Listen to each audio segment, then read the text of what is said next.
I'm John Sleeting, your host, and today I'm joined by Kevin Rochford. I've always said money is a neutral, but it can be turned into a positive with some intentionality. Unfortunately, it can more easily be turned into a negative, especially without intentionality, because other forces, media, friends will define it. So the blessing of that is only there with some intentionality and focus on legacy. Yeah.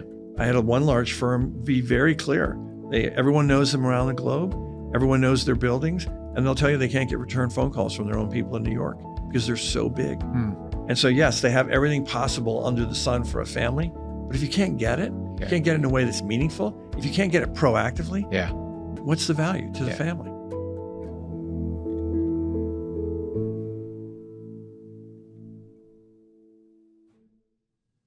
Hello, and welcome to Clear Conversations, the Entrepreneurial Legacies series.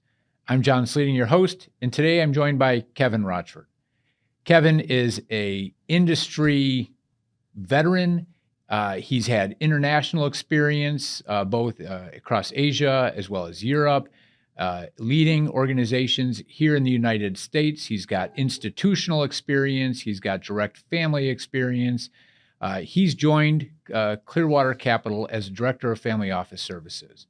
And in this conversation, we're going to explore Kevin's process in due diligence. He could have gone anywhere. He could have done the work that he aspires to do anywhere with any large firm, small firm.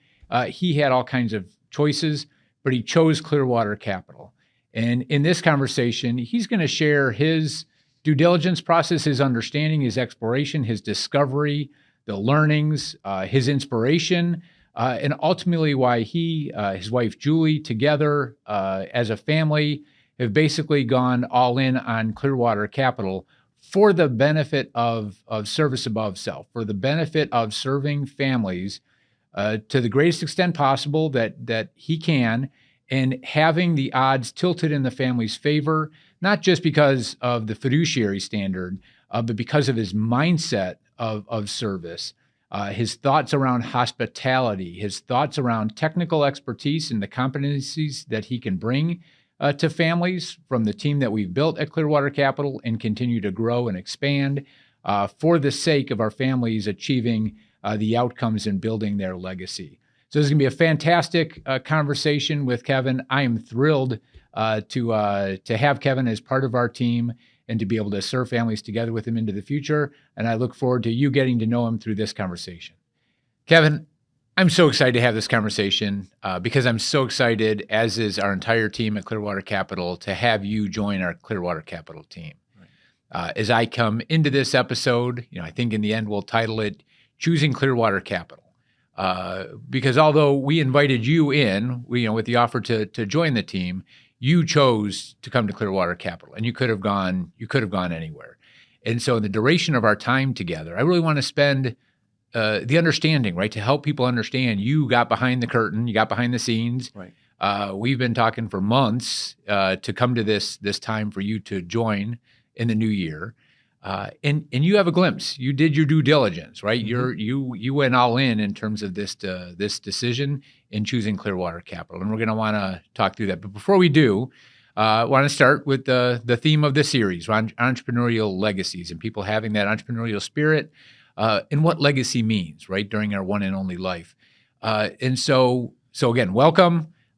First, how do you think about legacy, right, in your own right, when you make a decision to join, join Clearwater Capital and the decisions you and Julie make together too? Yeah. Well, thank you, and thanks for having me. This is a blast, and I am thrilled to be part of Clearwater Capital. And the due diligence was not onerous; it was a joy to do it, and I learned a lot, met great people, and could be more excited about that, and can't wait to share it with other colleagues and friends. So for me, legacy is something that is hard to define individually. Everyone has their own definition of it. Mine has always been, it's that lasting impact that you leave on people, on geography, on your name, whatever is important. And it's a combination of values. It's a combination of perspiration. It's a combination of family, artistic, whatever creative impulses you might have and how you define that. All of that coming together so that when people think of you, think of your family, think of your business, there is that kind of defining image or that defining sense of, wow, it's better, it's different. it's brighter as a result of them. And I have been privileged in this job, as we all are, to help people define it, to think about it, to pivot and change as the world changes. And ultimately, I think it also brings a peace of mind, because I think as individuals know their legacy is being shaped and delivered, it gives them a really deep, deep sense of satisfaction. And for me personally, my legacy, I hope, personally, being a parent and a husband, is a family that's healthy and better off through all of our collective efforts, with a lot of joy, hopefully blended in there. And then professionally, the intimacy and the reward of being an advisor, of helping and being able to shape legacy for others, that will be mine, I hope, where people and families will say, we have had a journey, and that journey was helped along with this guide. And this guide, in this case, was Kevin Rochford, now with Clearwater Capital Advisors. Yeah. When is our Director of Family Office Services, and coming in your definition of what legacy is, there's no mention of estate planning documents, of tax returns, of a balance sheet for a family, right? There's no, it is impact that we're striving for. Now, all of those are important tools to it, but the end game is to achieve, in terms of that legacy of enjoying life, but being able to make a difference, because you can only write your legacy while you're alive. Because after you're gone, it's too late, and it's kind of set in stone at that point. It is, but I also think that if you've done all the right work with some of the tools you mentioned, as well as either family or colleagues, that legacy can still be dynamic even post, right? Yeah. Because people often, as we know, will say, I'm going to do something in honor of her, or I'm going to execute and follow through on this because he or she would have wanted it. So I do think the potential exists to have that legacy go beyond the actual finite time on this great earth. You're right. Things like estate planning, investments are all important, but I think of it as kind of the scaffolding outside of what you're creating, and what you're creating then as a result of that. Yeah, no, that's a great picture. The aspect of the funds, the balance sheet only flows to one of three places, right? To your family, to charities important to you, or to taxes. Right. And if we can help redirect the taxes to continue to build the infrastructure with the right scaffolding around it, to use that imagery, back for your family, and making a difference in the world that you want to see through your philanthropy and your giving, that's much better in my mind than being what I call an involuntary philanthropist and just letting the taxes take care of what policymakers may think is the best way to make a better world. That's right. Which everyone we work with wants to be more proactive in how they're approaching that. Is this a conversation that started for you at a young age? Let's rewind a little bit and have listeners get to know who is Kevin Rochford, right? Yeah. Was it a dialogue that you grew up with around the dining room table at home? I mean, how did young Kevin start evolving into who he is today? Well, old Kevin can give you an answer on that. I grew up, my parents were Irish immigrants and came from nothing, essentially, and we had a very happy but working class upbringing in New York City. So things like estate planning and investment, that was nowhere near the lexicon. But I think another version of that existed, which was my parents came over from Ireland because it was poor, because they didn't have an opportunity, neither completed the high school equivalent in Ireland. They come to this country, they have 3 boys, all the boys end up going to great Jesuit high schools, colleges, and then ultimately grad school. And I think my parents' legacy was always, without the words being used, if we can focus in on education, because this great country offers an awful lot of that, then you 3 will be able to actually have the opportunity to widen the lens on a legacy. We're just showing up and trying to make it all work and create that. Now, we've given you that gift. You take it, you run with it. Hopefully now you can do more. So I've been blessed at this stage of life to be able to actually talk to my children a little bit about an estate plan or managing money. But without my parents' legacy of education focus, wouldn't have happened. That inflection point. And as you tell that out, right? They were an inflection point, making the move to immigrate, so that future generations then into the future, can even do more, right? And it's not just more for more sake, but it's more and more opportunity, more influence, right? To make the world a better place, and to have options in what that looks like. So they become an inflection point. And you're the living legacy. And there's a lot of individuals that we've had on. I'm going, no, my kids, my grandkids are our legacy? How do I continue to build into the human capital, using this financial capital as a tool, but building into the human and the intellectual capital to develop the subsequent generations and the people around me to be better in whatever that better definition is. I'm sure we've both done this, and our colleagues at Clearwater. I've always said money is a neutral, but it can be turned into a positive with some intentionality. Unfortunately, it can more easily be turned into a negative, especially without intentionality, because other forces, media, friends will define it. So the blessing of that is only there with some intentionality and focus on legacy. Yeah. And we didn't have money growing up, but the intentionality was around education and literally the use of the phrase, the American dream. Yeah. And we saw that blossom. And so in some ways, I like to think that I carry that lesson on with our families with, you have this blessing or gift, whatever it might be. Now with intentionality, you can make it last. Yeah. And be impactful. And that's a legacy. I love the word and the concept of the application of the intentionality and the prioritization. It's early in 2026 as we sit here.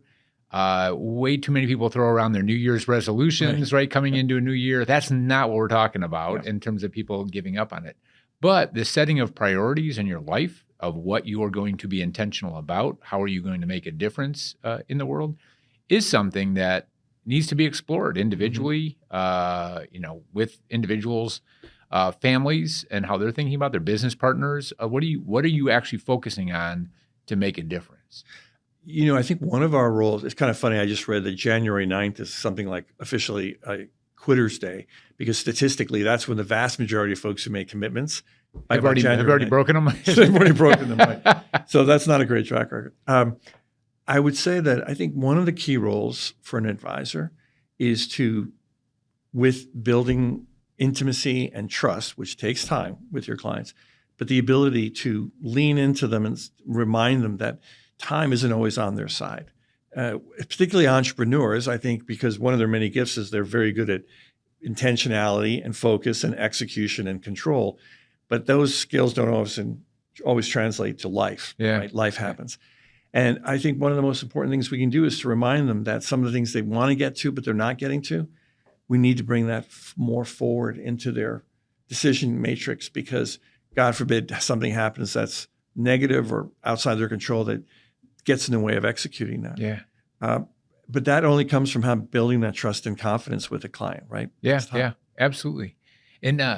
And applying it then to your own lives too, right? As we think about this, given the honor and the privilege we have with the families that we serve.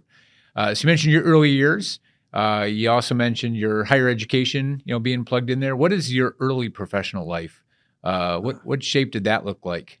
So after college, I joined the Marine Corps.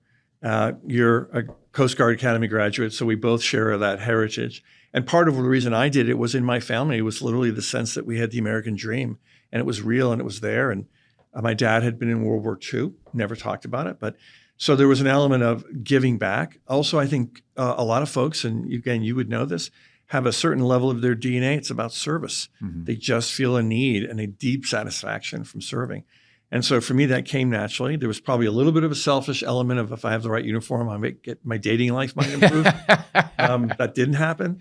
But I got far more from the Marines than they got from me. But the education there, which has been something I hope to have carried always through, is the notion of servant leadership. And that was a term not used commonly then, and it's more so now. But I apply that, I hope, with my families, which my job is to serve, but hopefully in a way that brings some leadership where appropriate into your family. Yeah. That can come about by delivering a tough message with respect, and that can come about with pointing things out. That can come about with even stepping into a business in some way as an advisor, even in the family. So everyone has to define it differently, but that experience in the Marine Corps gave me a deep sense of serving and what the rewards are. We used to have we'd be gone for long periods of time, and you'd be eating bad food, and occasionally a helicopter would bring in some good food. And the culture was always of the youngest Marine eats first, and it goes up in rank. And by the time the CO got to, there were a lot of times there wasn't hot food left, and that was okay, because your job was to take care of your Marines. And I've tried to carry that through with my families as best as possible. Yeah. When I finished in the Marine Corps, I knew how to blow things up and speak a little Russian, which was not super marketable. And at the time, banks had these great credit training programs. So I did that. Well, before we move off the military piece, yeah. into the banking and the financial world, because there is an aspect. Yep. I mean, I went to the U.S. Coast Guard Academy and then served 7 years active after that. As you know, my son served in the Marine Corps. Right. My brother-in-law did. My uncle was killed in action in Vietnam. My father-in-law was Army. My grandfather was Coast Guard. I have an older, so a lot of military in our family, and then your direct experience with that, and that mindset of service over self, of everything that that we do, and this extends to our broader team, as well as the Clearwater Capital Foundation. One of the 3 pillars that we have focus on is the veteran community, and being able to give back in so many ways for the sacrifices of Gold Star families that have made the ultimate sacrifice of losing someone. That applies to first responders too. My one brother-in-law is a Chicago fireman, and so as we think about that service over self, for individuals that may not have the family members, the firsthand experience, it's nearly impossible to describe like what that means when you say you got more from the Marine Corps than you gave. How do you describe that to somebody that may just not understand the military experience and what that means, even in the professional mindset to solve problems, to tackle challenges, to not be phased, to not be, to take on what the world throws at us and uncertainty and volatility and everything, and you just keep moving forward? How do you best package and describe that? That's a great question. And you're right. Unfortunately, it is a limited population that has had that exposure, so it's hard to transfer. I will say, I think the media and others have done a much better job post-Vietnam of providing at least a more balanced sense so that Americans can find it more accessible. I think prior it was less so. I also think it's great that today we distinguish between the war and the warrior. So God forbid there's a conflict, and individuals who have the absolute right to not perhaps be a fan of the action will still value and appreciate the individual, as opposed to our colleagues in Vietnam who didn't have that benefit. And that's been a bit of a heartbreaking experience for me to work with some of those folks. But when I step back and I think about it, it's the first immersive experience where you are told it's not about you. And if you think about it, if you've been blessed to be reasonably competitive in sports or academics and go to a good school and a good college as we were, I mean, your college experience was obviously different being in the academy. You don't necessarily get that feedback that it's not about you. And now you move into this community where it's made very clear it's not about you, that it's about a mission, which is much bigger than you, even if it's just go around the corner and grab that hill, never mind the broader strategic issues. You have a responsibility to these often younger individuals, and your job is to protect them. And the way you protect them is you invest your time and your energy in them individually and collectively. Yeah. You learn the power of walking around and not asking anyone to do something you wouldn't do you wouldn't do yourself. Mm-hmm. There's no task you won't do, so that when others look at you knowing you're asking them, they realize he or she is doing it as well, and that's why now I'm going to tackle that. Right. These are lessons that you can pull into your charitable work, your professional environment. Who doesn't want to work in an office or in a factory, anywhere where they know the people who are in charge are thinking, how do I care for my folks? How do I invest in them and lift them up? How do I prepare them for the unexpected? I'm going to walk around and not leave my office and look at them in the eyes and make sure I can tell they're doing okay. They know I care. They know I'm watching. Yeah. And that I'm going to I won't ask them to do anything I won't do myself. Yeah. I don't think there are many people who don't want to work in that environment. Yeah. I encourage any business owners that are listening in, if you're thinking about your talent pool, to make sure veterans are included on that list, that they're considering that mindset. There's always going to be technical competencies that individuals have to learn in their new roles, but that mindset, Marine Corps and Marines do think differently than the rest of the services too. Some would argue we don't think. I'll let you say that. I better throw in the plug too. My son-in-law was also Coast Guard Academy and active in Coast Guard, so that my daughter doesn't get mad at me. I got to put in the plug for him too. But it is. I mean, young people that do have that experience set, to improvise, adapt, and overcome Yes. the challenges of whatever it might be, and they're not worried about sleeping, or they're not worried about balance because of the experiences that they had, is something for business owners to consider in their own 100%. hiring. But it is the mindset too. That's not everybody, and actually serving isn't the answer for everyone to go through like it is in some countries. But to be able to bring that and then bring that into the families that we serve to take on whatever the challenges might be for them. Right. I had one boss, my GE Capital days when I was back with GE. I had one boss who was a Navy, so nuclear subs, and we'd be working midnight, 1 a.m, right? And he's like, the good news is none of us are going to die tonight, which is like the perspective that's just brought to that Yeah. is actually very sobering of going, yep, you know what, this is hard right now, or a challenge that might be there. And it's not to minimize whatever anybody might be going through, but having that mindset, Kevin, this is where I look forward to continuing to, move our firm forward with you because of that shared mindset as we go through it. And when we think about the due diligence process of choosing Clearwater Capital, I think there's that mindset shared that we've had through our conversations too. And I think I agree with what you said, and I couldn't pound the table harder about veterans being a really great candidate, not the only candidate pool, but a really strong candidate pool. Your point, I wanted to just echo, you can teach a lot of technical skills. It's really hard to teach resilience. Mm-hmm. It's really hard to teach humility. And people may not think of that, but I think the military is great for that because you show up as a brand new lieutenant or ensign, and in theory, you're in charge. And the first thing you learn pretty quickly is there are people who are junior to you and report to you who know way more than you do. Yeah. So listen, take notes, check in with them. Don't just walk around because you have a set of bars on your shoulder barking orders. Right. Because while that might work from a hierarchical point of view, it will not work from an emotional get the mission done point of view. Right. That's hard to teach in class. Yeah. Yeah. And so I think the skills they bring are the skills that are the hardest to teach. I can learn accounting. I can learn portfolio management. I can learn probably to work a machine in a shop.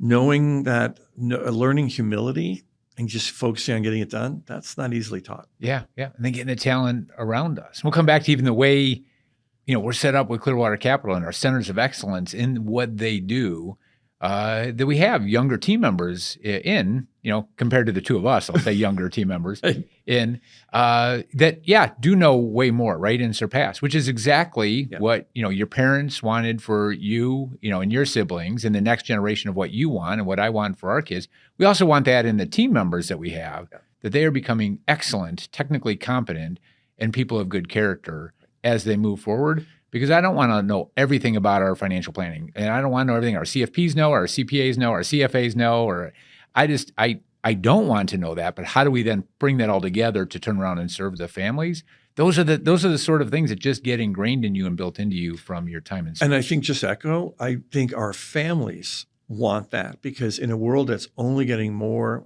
the military has that term VUCA, volatility, uncertainty, chaos, ambiguity. And it's only increasing, sadly, on all fronts. The family wants to know that our role as advisor is, I don't have all the answers. I'm not the go-to and the end stop. My job is to brilliantly conduct and bring in all these many talented people that I get to work with and know and orchestrate them on your behalf. Right. And that takes humility and it takes listening and being really clear. It is definitely not me. Right. Well, so then you move from Marine Corps and start banking. Right. So now we start getting into your financial professional services career. What does that look like to fast forward to then where we're at today? Well, I started out in banking because the banks had credit training programs, and being a liberal arts major, I had a limited set of business skills for sure. And that was a great benefit to me and learned how to rip apart balance sheets, but it wasn't my passion. It wasn't what I wanted to do. I've always loved global and I've always loved markets. At the time, what I didn't know I loved was advisory work because I had no understanding that it even existed. And ultimately, I left banking. I made my way for a long period of time to Northern Trust, which gave me a fabulous opportunity in the institutional world. And I got to work overseas running institutional investments in London and Asia. I did that I was with them for about 14 years. And then they gave me the opportunity to work with families, which I never sought out. I never wanted. I had no interest. And I was completely wrong. And thankfully, someone there saw a connection and said, "You're going to go do this." And I did it, and I fell in love with it instantly.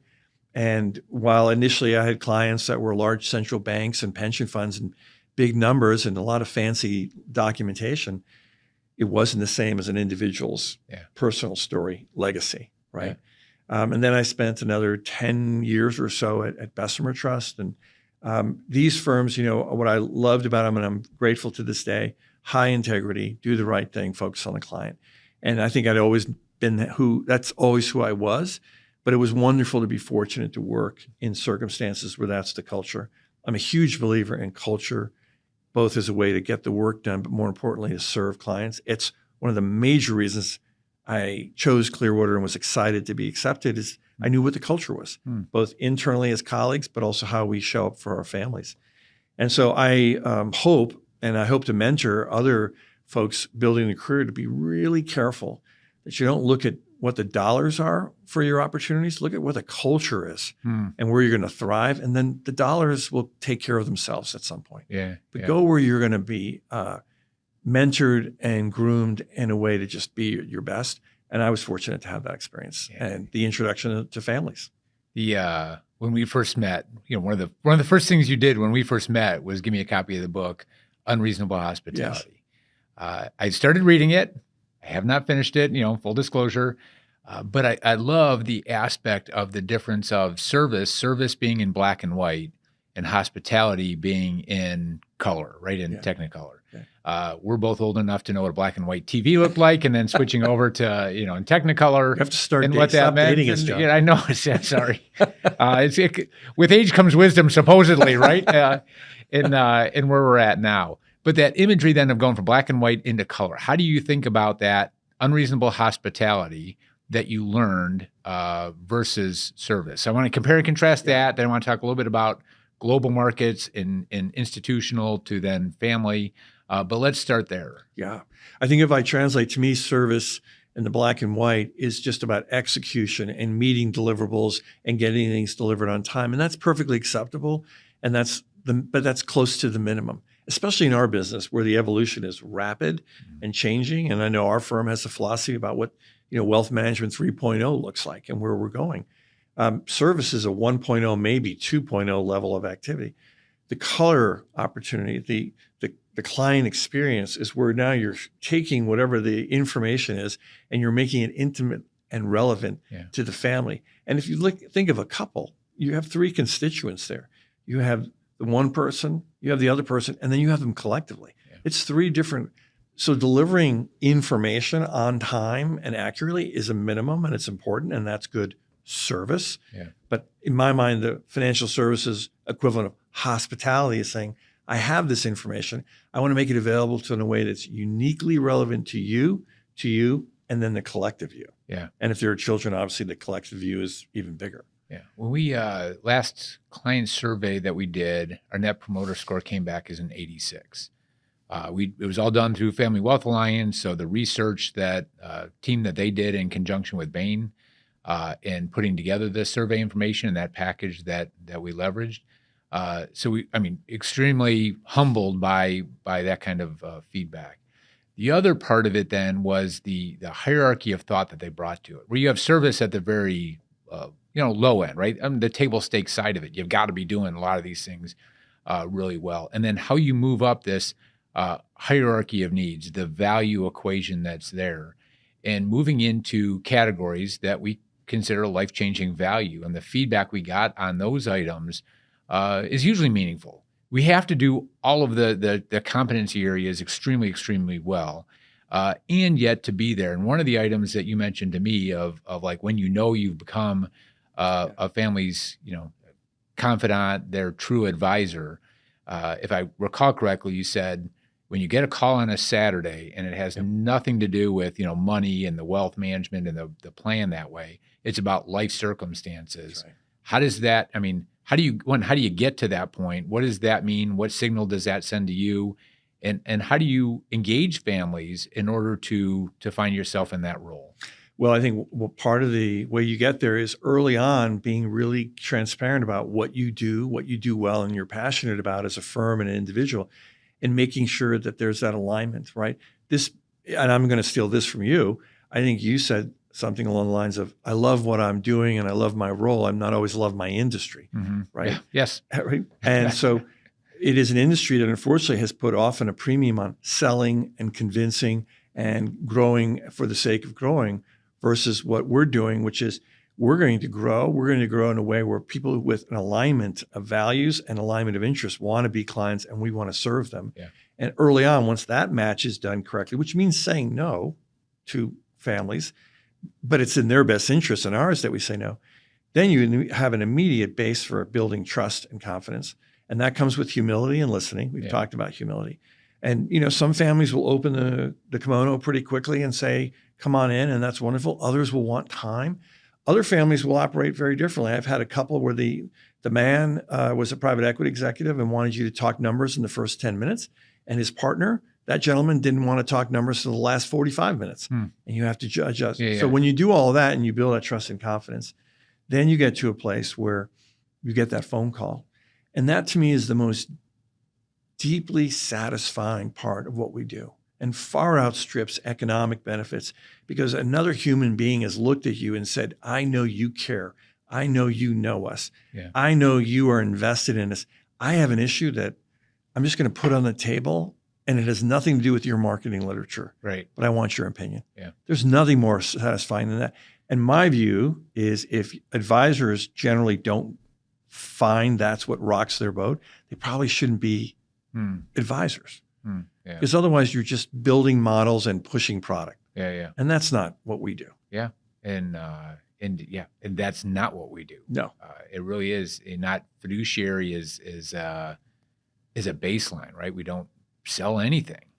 We serve people. So I guess if that's the thing that we do, right, is who we are and as a team and the model and it's conceptual, it's more philosophical alignment to then go solve problems together, but no sales. That allows us to sit on the same side of the table and it allows us to go deep and make our way through the head also into the heart of individuals and families with what they actually want to achieve. And in using the legacy term again, we want our professional legacy collectively and individually to be measured over what families think. Families don't think quarterly. They don't think annually, which is, I think, one of the structural problems in this industry where so many public companies are doing this because they have to answer every quarter and every annual season to shareholders and investors. Not that they can't be good at what they do, but I think it's truly an advantage to be private in the way we are because you can take that longer term view, which is much more aligned with how a family thinks.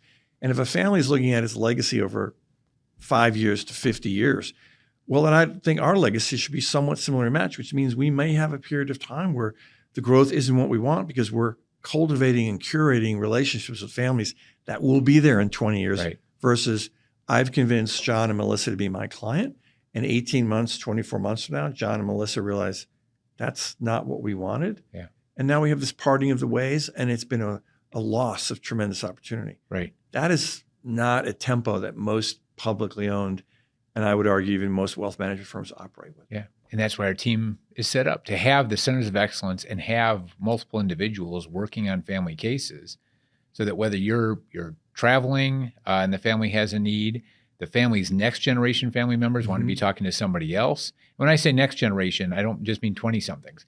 In certain cases, families' next generations are 60-somethings, right? In terms of and so how you engage the family across the generations, across the dimensions, facilitating and working through family meetings together for what they want to accomplish. It all does come back into that place of honor, right? And it is humbling to even be invited into that circle with families. On the technical side, I'm going to go to the international markets. Spend time in London and Tokyo, across Asia. In between my time at GE Capital, my two tours of duty at GE Capital, I also had several years at Motorola, working out of the States, but a lot of it was traveling globally. And I still look at that as a great benefit of selling off a joint venture in Korea, buying out a joint venture in Korea, selling off another business over there, restructuring U.S. engineering operations, being involved in working through just a lot of great perspective globally. Which I find still benefits me to this day in thinking about global markets because that's the world that we live in, the global capital markets, although most individuals and a lot of people just get so U.S. centric. how did your international and global experience benefit you? Like, what did you learn that are more items that you put in your toolkit regarding how the world operates beyond how the U.S. operates? Yeah, well, I was so fortunate to have those years. And to your point, it just lasts and stays with you. So on a very tactical basis, there was just the sheer joy, particularly when you live in London, of, it's Thursday night, and particularly if you don't have children yet, you're like, do you want to go to the Netherlands or France this weekend? Right. Sure, right? Which is a lot harder to do when you're in Chicago for the weekend. But you realize, for example, that in Europe, the proximity of countries and cultures is a unique ecosystem versus when you're in Asia and you're talking about vast expanses of distance. I had a colleague who came over to audit our Tokyo office, and they were spending the weekend, and they asked me if they could pop down from Tokyo to Singapore. Right? There's no popping down. Yeah. It's easier to get in Chicago to London, right? Then it's about the same distance. Yeah. Right? And so the vastness, and that affects the economies and the geopolitical components, right? But I think it's hard to read about that. Again, it's far better to experience it and do that, right? As well as realizing that there are some cultures, many in Europe, you can walk through speaking English and make a presumption, even if you're trying to be respectful, that they'll know 80% of what you're trying to accomplish. Versus when I was calling in Tokyo, and at the time in particular, language was very much Japanese only. The signage was Japanese. And I mean, if you're in France and you don't speak French, you can kind of guess the street you're on. If you're in Japan, unless you want to spend a lot of time matching characters, you can't even guess where you are. So it changes how you as an individual, I think, show up in the world about taking risk and being dependent and immersing yourself in that culture. I look back now and say, to living overseas and traveling and looking back at how the U.S. is seen is an invaluable experience. Because, when we watch our news at night, it's the local news, and then it's all this U.S., and then unless there's a major tragedy, maybe there's a little bit about what's going on outside the U.S. Yeah. Versus you're watching the BBC at night, and it starts with here's the world. Yeah. A lot of times. And whether you're reading The Economist or the FT or whatever it might be, you realize that how you see your country and how you understand your country, that works pretty well for 330 million Americans. There's a whole heck of a lot of people who see and hear that very differently because they're how it's presented. That's a critical thing to value. Yeah. And just want to remind listeners, both of us served the military and serve in this country and believe there's no greater country in the world than the United States. It's why your parents immigrated here. It's why we served and sacrifices in our families for where it's at. And yet there's a lot to be learned from around the world that, shouldn't just be dismissed. And sometimes people trade off what they think is U.S. centricity for patriotism and then minimize feedback, innovation, learning from around the world. And from a cultural perspective, although we enjoy most of the world's food that we bring into the U.S. and go to restaurants, when you're always deciding with what ethnic food you want to have on Friday nights or Saturday nights, right? Versus saying what's the American food that you're going to have.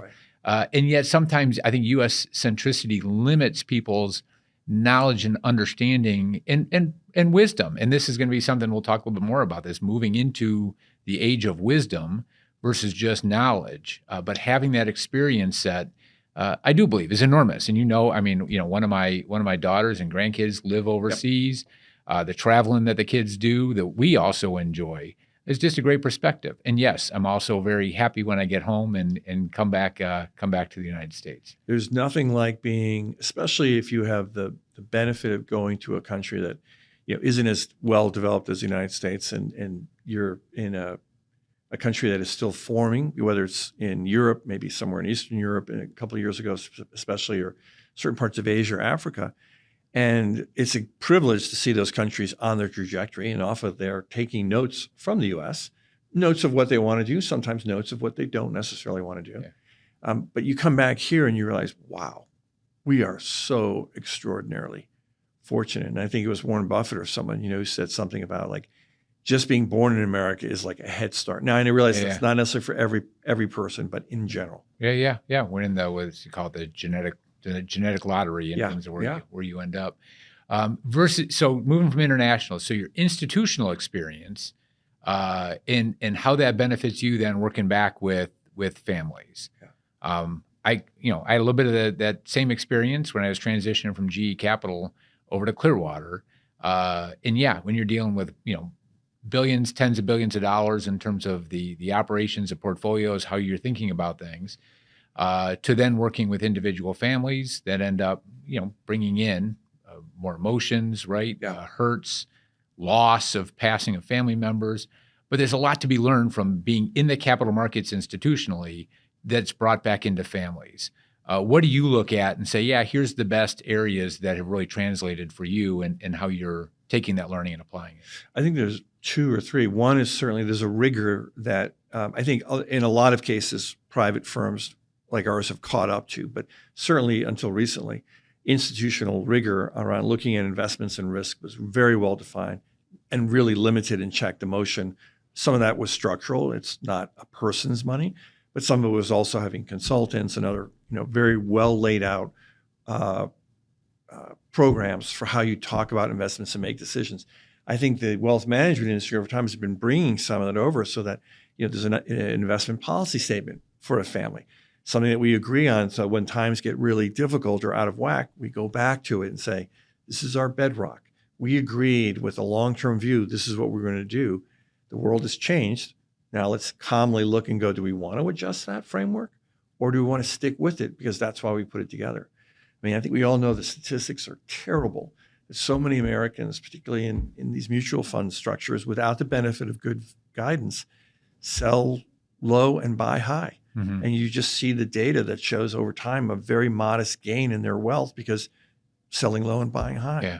And that, as a side note, has always been a passion of mine, is how do we improve financial education for Americans? I mean, Buffett said one of the cures to the financial crisis was, had we educated Americans on there's no such thing as a free lunch. Right. Not as many people would be getting some of these, wacky mortgages and things. Yeah. So I think that discipline and that framework for making decisions calmly is important.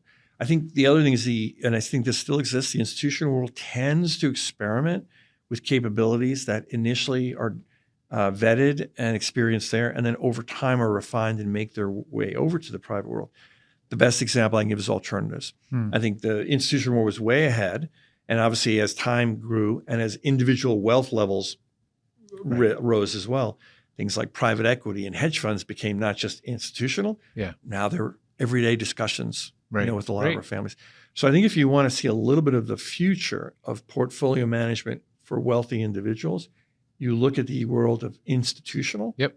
That is a good proving ground for what is probably making its way here. Yeah, yeah. And for the right individuals that are understanding what they're getting into, similar to what institutions, it's not, the for everyone. We can talk a little bit more about that portfolio construction component of it. I do encourage individuals listening to go back to a recent episode with Tyler Beachler regarding portfolio management and proper portfolio architecture inclusive of private markets and our private market platform, our co-investments, funds, how we get the institutional players in that we spent years in development with, and now having, really, really pleased with the outcomes that are being realized for the families that we're serving on that. So on that specific point, go back and take a listen to Tyler Beachler's piece and welcome the opportunity to also explore that with individuals, because some people look at it and like, well, then then you're just talking about mutual funds. It's like, that's not what we're talking about. As a matter of fact, we don't like the cost inefficiency, the tax inefficiency of that approach. And for clients that have more significant wealth, private markets absolutely play a role if done well. Yeah. So I encourage people to go back and listen to that, or call Kevin and call us, and we'll have that conversation. So let's fast forward now into okay. You're looking for something new, and you're looking to kind of dig in for the duration. God willing, it's a long time, right, that we're going to be working together doing what we're doing. You could have gone anywhere, and you were talking to a wide array of potential opportunities that were coming your way. You were flying around. You were going through the interview process. You were doing your due diligence in your thought process. Frankly, you have the background, the understanding, a global perspective, an institutional perspective, directly working with families, where you know what you're looking at when you're making this decision, more than anyone else. And now any family that could be looking at Clearwater Capital and saying, do I want to engage or not, is not going to be asking the same depth or level of questions, most likely, that you went through personally.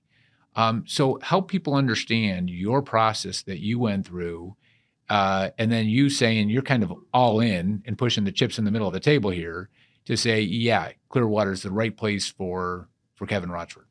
Well, first with culture, we talked about that earlier. For me, what was non-negotiable was a culture of doing the right thing. And again, I was fortunate to only have worked at firms that have encouraged doing the right thing for clients and putting clients first. So that to me was just entry table level stakes. And then defining, what does that mean? What level of intimacy and creativity can we deploy for those families? Because again, going back to earlier chat, the world's only moving faster, getting more confusing, more demanding with more risk. So the need to tack and pivot in the context of a family's value system is critical. So culture was the first. The second, and this is something I get really excited about, is this is the future. There is no doubt in my mind, if I look at firms that I've been part of and I look at other firms, a lot of times the way to compete was to say we're big and Clearwater Capital isn't, or any other independent. And that was somewhat effective for a while, but that is a dinosaur-like mentality. Size is an inhibitor in that sense now to get things done for families, to be creative for a family to say, I don't want door A or door B or door C. I want some blend of that. You have to be able to meet them where they are, and you have to meet them in a timely way, and again, with a certain sense of values and intimacy. That is where the wealth is going, and I think many families have decided that size and a name and a building in downtown Manhattan is no longer a significant consideration for where they go. Because firms like ours have the ability, a lot of it through technology, to achieve and deliver the same level of investment creativity, planning, and excellence in a much flatter, faster, intimate environment. Why would you not want to? Never mind the value of being independent and saying, I can find what I think is the best outcome for you, as opposed to something that I have housed in my basement that I need to deploy on a periodic basis for certain reasons. Big is the past. Intimate and nimble and pivoting and close is where we are. And that's what Clearwater is. And I'm just super excited about being able to do that. And I think in my interviews, I will tell you that a lot of larger firms, in the conversations we had, often were saying things like, we're 5 levels, we need to go to 3. We're 7 levels, we need to go to 7. I had one large firm be very clear. Everyone knows them around the globe. Everyone knows their buildings. Everyone has some probably relationship with them directly or indirectly. And they'll tell you they can't get return phone calls from their own people in New York because they're so big. And so, yes, they have everything possible under the sun for a family. But if you can't get it, you can't get it in a way that's meaningful. If you can't get it proactively, what's the value to the family? Who cares if you have an office in Malaysia? That's great for marketing literature. How does that help you and Melissa? Right. And so taking some of those words, right, and going through some of the examples that you discovered as you talked to our team. I mean, you've had conversations with many of our team members in your exploration. So what are like some of those tangible examples to say, yeah, I was really, finding this out, or the fact that you have access to these co-investments, or the fact that you have CPAs from EY and Deloitte that have come over and they're working on the planning side of it. I mean, how well, those discovery mechanisms, which ones really stood out to you in the conversations? The investment flexibility, having a rigorous, our CEO is the chief strategist, having a rigorous culture around investments, a deep commitment and understanding to what it is, but not being beholden to having to use, quote, Clearwater products. Because we don't have any. Which helps a lot. It is a critical factor. And it's not just having access, because a lot of firms will say, well, we have a whole. It's, again, being able to find it, evaluate it, and deliver it in a way that's meaningful to the family, which size does not help. The access is there, and why wouldn't you want it if it can be done in a more nimble manner? We've had some conversations about private markets and private investing opportunities. I won't quote names because I don't want to veer into the world of possibly suggesting something on a podcast. But we've had very tangible examples of families who've asked Clearwater for something that I know in firms I've been, they're like, well, we don't have that. And end of conversation.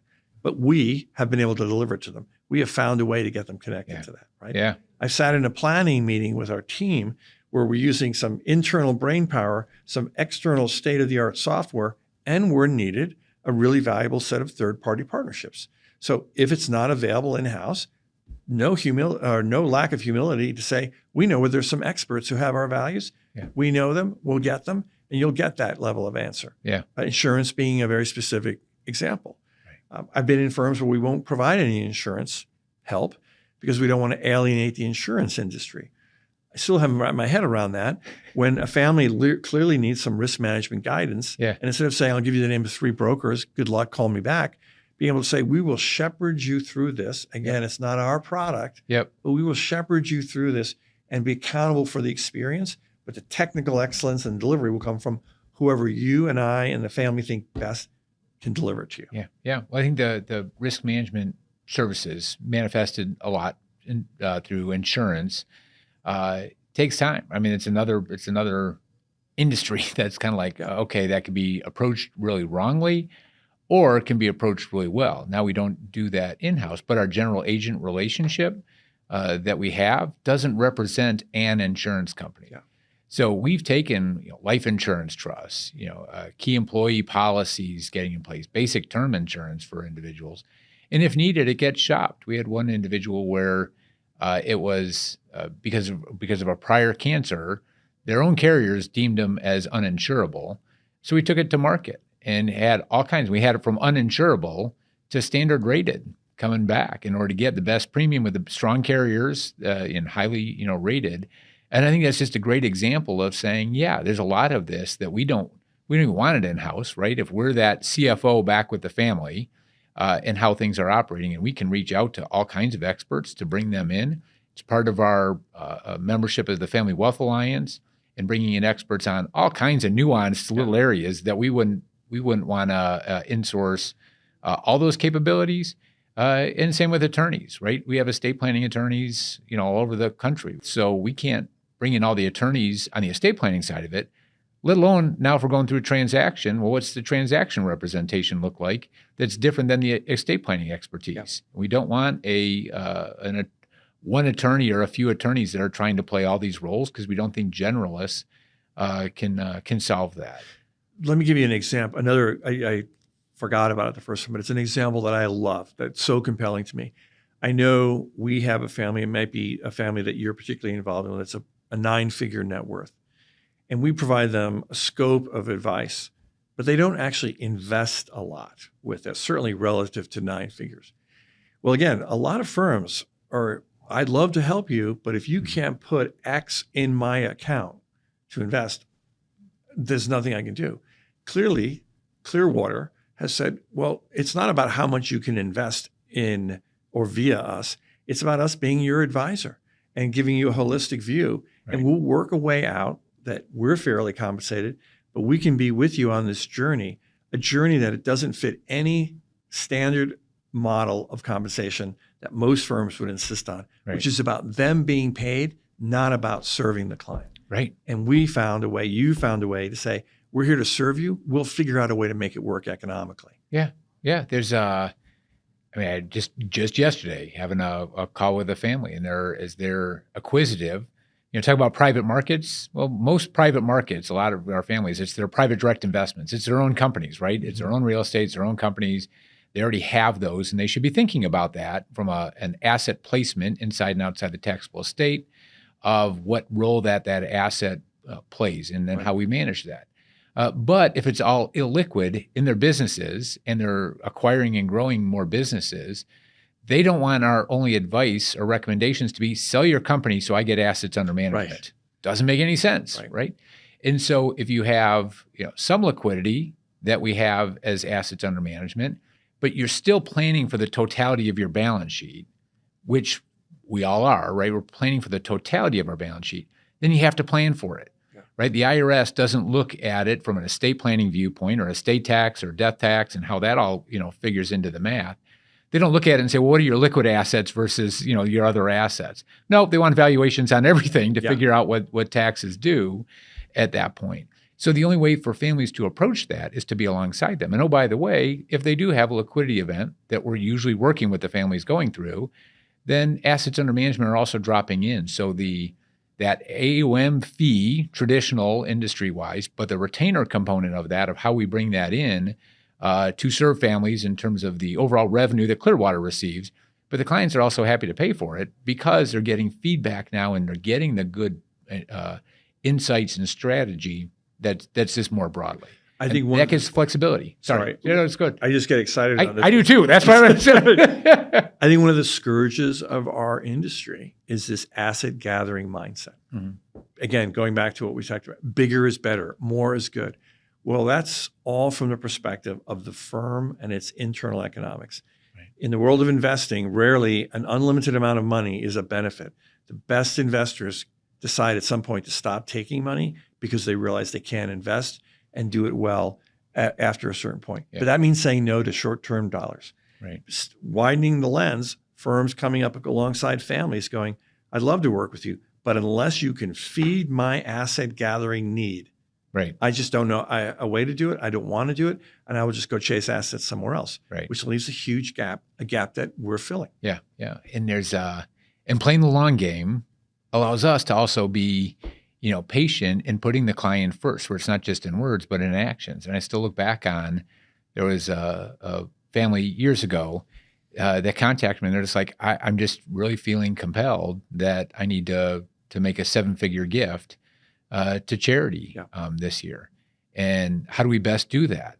Well, I'm not sitting there arguing with them about whether they really feel compelled or not. It's like, okay, if that's where you're at as a fan, here's what we need to be doing then to do it in as efficient way as possible in terms of taxes and mechanisms and tools in order to accomplish that builds into their generosity. And you know what? And those assets going out. And I'm so happy for the family that those assets are going out because of what they want to achieve as a family. Coincidentally, ironically, God ordained, right? Within about 60 days after that goes out, 120% comes back in because of the ultimate sale of another asset that they received on distribution. And so in that mindset of going, it comes and goes. Markets are up sometimes, they're down sometimes, right? I mean, the general trend is upwards over time. You can't get caught up in those day-to-day moments, but putting the client family first and achieving what it is that they want to achieve, and having our fee structure set up the way it is, allows us to say, we'll figure out a way to do this of whatever's best for you. I think our profession, and maybe I wind it just financial advice, which could be investment banking, some others. I think a while ago, this was a calling. People did it. The economics were good, but doctors did it because the economics were good. But they did it because they really loved the work and they loved the satisfaction of creating something and building something for their clients over the long term. And then along the way, I think our profession got hijacked, particularly when firms started going public in the 70s and 80s with every quarter, I've got to deliver something, which means I have to build product and I have to sell it and push it.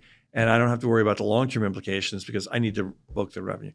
And that has been another scourge in the industry. I think there's an awareness now, but you're talking about firms now that have decades of that's how we do business. Yeah. That's how we hire. That's how we show up. To unwind that and adjust will take decades. Yeah.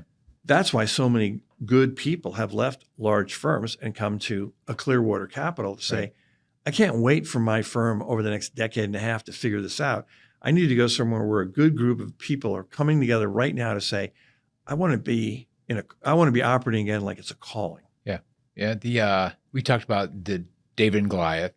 The biblical story, also the way Malcolm Gladwell captured it in his book, David and Goliath, in big, non-nimble versus nimble organizations, all those in favor. And so you had said that resonated really well with you too. And you gave some examples when we were talking about how do we even incorporate AI in a disciplined, prudent manner to make ourselves more efficient. And you compared and contrast a little bit of the big and the small and the ability to do that. Can you share a couple of those stories? I was struck in our interview process that we were already using AI. My experience had been with firms that were talking about it, putting committees together to review it. And by the way, if you walk through the parks of the world, there's no monument to a committee in any park in the world. And understandably, they have safeguards but larger organizations move slower, more conservative, more dissenting voices. It takes time to overcome that. And I had yet to see it really implemented. And here I was at a firm that was smaller, certainly significantly in size in comparison. It's like we looked at it, we rigorously reviewed it, We stress tested it to make sure it kept our integrity and safeguards in place. Now we're using it, and now we're continuing to evaluate. Yeah. That is a direct example of the whole, oh, well, we have more people in IT than Clearwater. We have more people on the AI committee than Clearwater. Yes, you do, but Clearwater is doing it. Yeah. Yeah. You're reviewing it. Yeah. And that to me was a profound real world example of being at the forefront of something that's already helping versus, and then a rollout that will take multiple quarters for others. Do you mind if we brought Julie into the conversation Yes. here a little bit? Yes, you're good with bringing my Julie. boss. Yes, my boss, Julie. Better be nice now. Right. Sorry, John, you're being displaced as boss. Because one of the things that, I mean, you and Julie, Melissa and I went out to dinner through this process. You talk about culture, you talk about it. I mean, our invitations to people to join our team as we continue to grow, we want to make more invitations. We also want to make it with the right people. And we go slow, right? We take our time on that. And out of respect to you and to Julie, this decision isn't solely yours, right? I mean, you and Julie convert. Can you share a little bit, I mean, her professional background, how that dialogue played out? And I still smile when I think about the dinner that we had and, it was great. And going through things. It was another profound example for us on culture, which I've said over and over again. When you said, I think what might be helpful is if we go to dinner. And this wasn't a dinner where with Melissa, your wife, Melissa, and my wife, Julie. This wasn't a dinner where in the past I've had sometimes where it was you and Melissa to review us to see if our table manners and our topics were appropriate. And we, didn't order the too expensive wine, but not the really cheap wine. This was about giving Julie, the opportunity to really invest and get a sense of who this firm is. That to that point, I had been coming back and saying, I was on a phone call with John. I was in a meeting with Tyler and they said this, here's an email, all of which is valuable. You took it to another level, which no firm I have ever seen has taken it.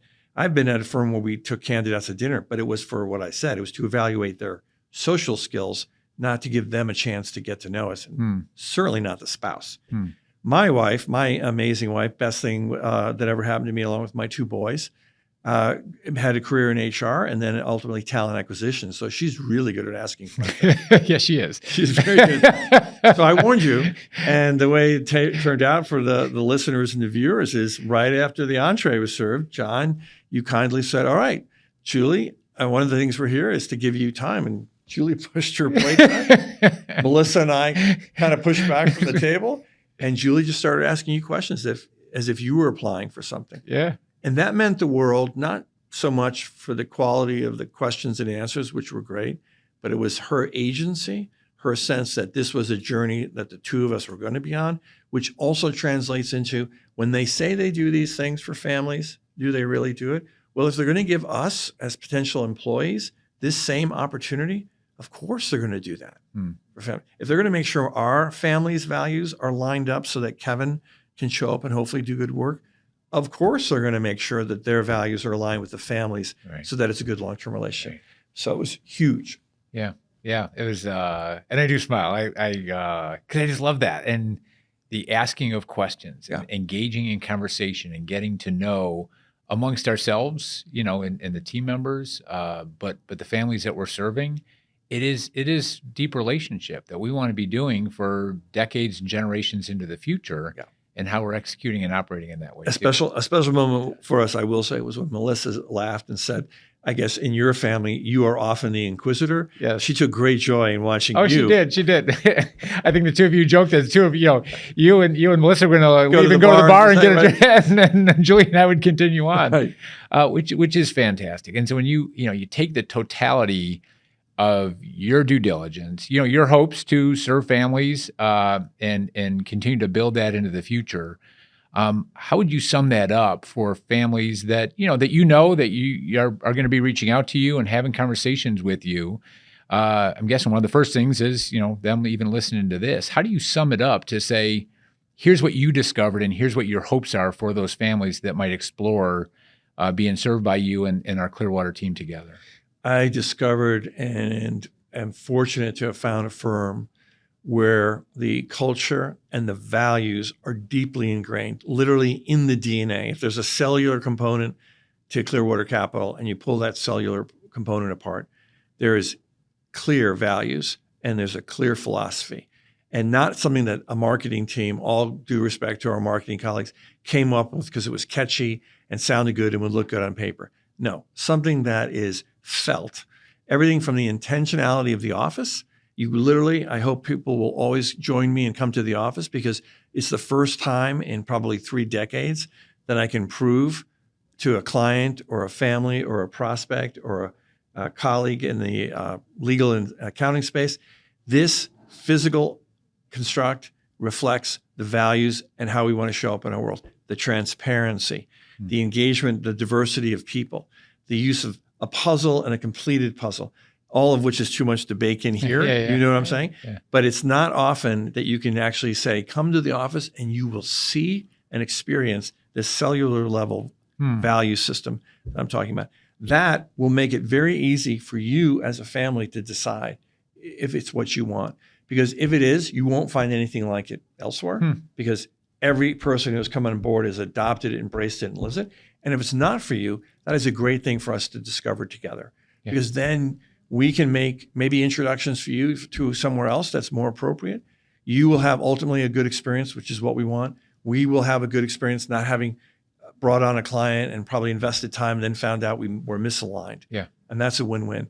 So that will there. The capabilities post a client deciding to join, the world of technology and human intelligence has shown that whatever is out there in the world is accessible today to Clearwater Capital. That was only accessible 10 years ago to fill in the blank large firm with downtown office in Manhattan or Chicago. Well, Greg Davis, one of our senior partners, and he came over from a big bank, and he's like, "There's nothing that I can't do for clients here, that I could do there. And oh, by the way, I can probably do it more fast, more directly, without complications to achieve a better outcome in that way too." So I agree, and that's what we continue to strive for and build and add to the capabilities. And I would just to bring back our military, just as a quick geopolitical example, we've watched this tragic war overseas with Russia and Ukraine, and in the first couple of months, what did this small, impoverished country do against a massively much larger resourced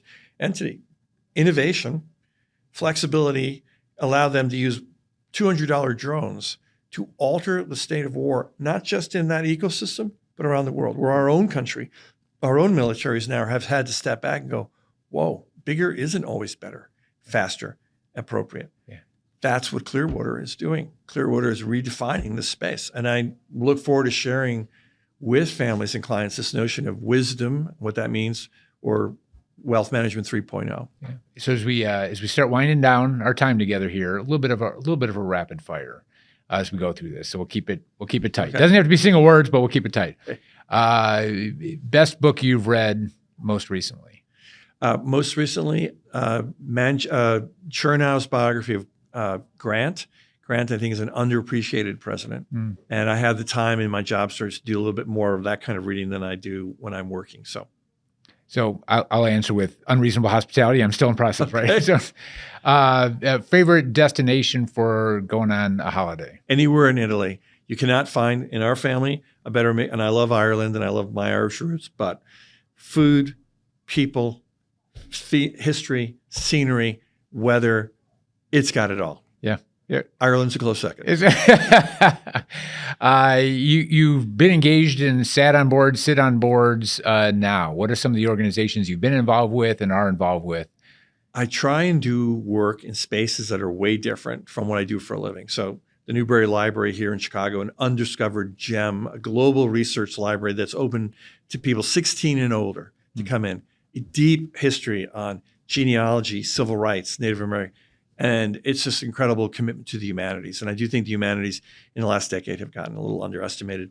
The Naval War College Foundation is a way to keep me continually engaged in kind of geopolitical and military issues as someone to help raise money for that school, which trains senior officers on diplomacy and stagecraft, not military topics.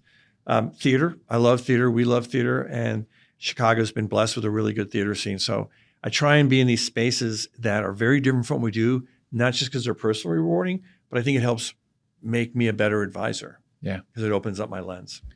You mentioned earlier in the conversation, emotional, spiritual aspects of these conversations.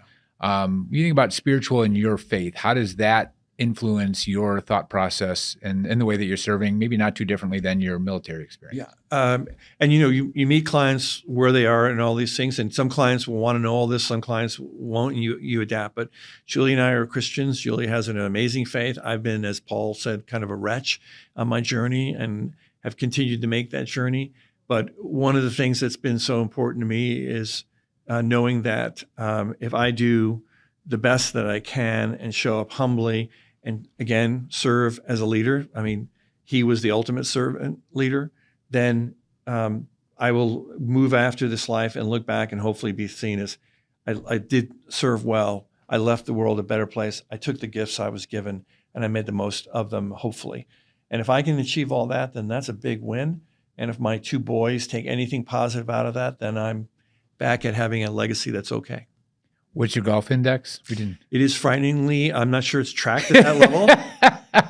You'd need a really large calculator, but it is, I won't see my age ever, but I do hope to break 100 one day. I've got plenty of individuals that are like, if you start playing golf too well, I know you're not spending enough time in the office. They're like, you know what? I'm okay with John, you going out once in a while and being a terrible golfer. That's okay. Well, I will say what I do love about it is someone said, Tiger Woods said, if you know how to keep pace and handicap and the etiquette, you can really play with anyone. And so in theory, Tiger and I could play together as long as I could. I think that would be intimidating. But I think that applies to a lot of things in life. If you can keep pace and the etiquette, you can show up in a lot of places. Squash, on the other hand, I found is a ferociously meritocratic sport. If you're not evenly matched, you're dead. Yeah. Well, I did have one friend tell me, he goes, everyone plays golf poorly. Just play fast. He goes, keep the pace. Just play fast. That's right. Don't overthink it here. You're not good enough to do it. Right. Well, it'll be a lot of fun. We'll have to get out on the course at some point in time too. Thank you. Kevin, I just can't express it enough. I mean, I'm so glad you chose to come to Clearwater, our team, for the sake of our opportunity to serve more families and do it in a way that is maybe a void out in the space. As families discover it, explore it, and find out for themselves that it's not perfect. There's no magic dust, but they know that we're rolling up the sleeves alongside them to get the work done that needs to be done. Julie and I are immensely grateful and excited and look forward to many more dinners and interrogatory sessions with you. Terrific. Yeah, I look forward to the next set of questions. Listeners, thank you so much for spending the time with myself, Kevin Rochford, today as we had this conversation. Please learn more out on our website, ccpwealth.com. Send us an email at clearconversations@ccpwealth.com. And we look forward to exploring the opportunities and sharing a little bit more context regarding this conversation today. With that, have a blessed day.